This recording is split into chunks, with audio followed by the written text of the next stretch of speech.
The 2024 presidential election may play a role in Vladimir Putin's Ukraine strategy. That is according to U.S. and European officials. Depending upon the outcome, the Russian leader could see support for Ukraine diminish. CNN national security correspondent Kylie Atwood looks at how that might influence Putin's plans. American and European officials are concerned that President Putin may be factoring the 2024 presidential elections into his Ukraine war approach, essentially banking on the possibility that if President Biden loses and Trump or another Republican candidate wins, that U.S. support for Ukraine would diminish, which would then, of course, benefit Putin. And now, this is not a steadfast, hard U.S. intelligence assessment on Putin's mindset, but U.S. officials do think that he is taking this into consideration. And as one expert said, it's basically a potential light at the end of the tunnel for Putin that would drive down any possibility of a near-term resolution to this war. Now, obviously, we know that the likelihood of a near-term resolution is quite low now, but this could incentivize Putin, folks are concerned in the U.S. and Europe, to drag on the war through November of next year. Kylie Atwood, CNN, Washington. Let's stay focused on Russia's war in Ukraine and the latest on an attack in the Black Sea.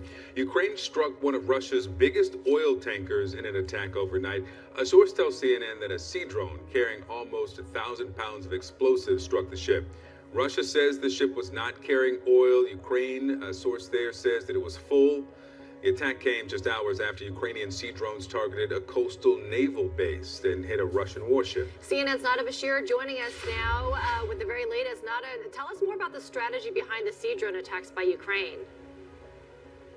Well, we know now from Ukrainian authorities that this is proving to be a crucial element in their continued counteroffensive. And we know that that counteroffensive has been going slower than was anticipated. The territorial gains made by Ukraine at this stage not as substantial. Now we are seeing a shift, particularly on the Black Sea, since Russia's withdrawal from the Black Sea Grain Initiative deal. We are seeing these increasing attacks against Russian targets. Now, we heard this morning, of course, of another attack on the Kerch Strait against a Russian oil tanker using maritime drones. And we've heard from the Ukrainian Security Service. They say that these attacks will only continue to increase, that these attacks will continue so long as Russian troops are in Ukrainian waters and on Ukrainian land. Now, there hasn't been an outright acceptance of responsibility by the Ukrainian authorities, though one source has told CNN from the Ukrainian Security Service that this was a joint endeavor, joint operation by the Security Service and the Ukrainian Navy, though naval spokespeople have denied to comment or admit responsibility on this matter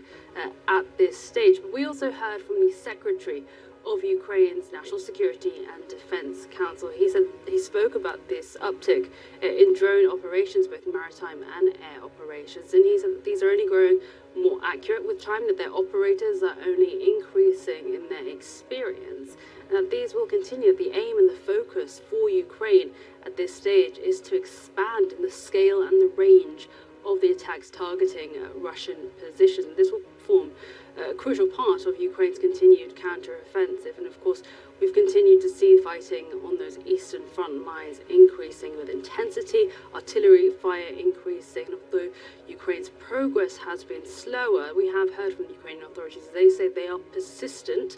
They will continue to move forward to try and push and break through Russian defensive lines, and they have had some success at this stage, and that is continuing.